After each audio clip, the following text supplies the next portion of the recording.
جب ایک جھوٹا جنازہ علی کے سامنے رکھا گیا, ایک بندے کو کہا کہ سو جاؤ, مولا کو بولیں گے بندہ مر گیا ہے, یا علی جنازہ پڑھائی. کہ جب علی نماز پڑھائے نا اٹھ کے کھڑے ہو جانا, پھر ہم علی کا مذاق پڑھائیں گے.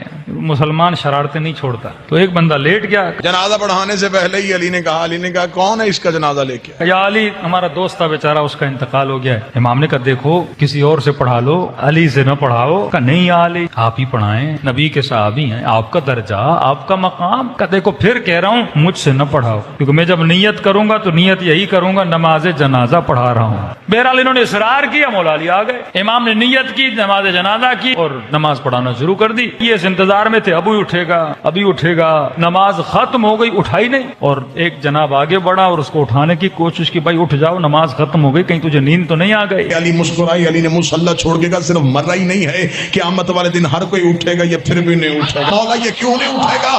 فرمایا اس کا بدن نہیں مرا, اس کی روح ہی مر گئی.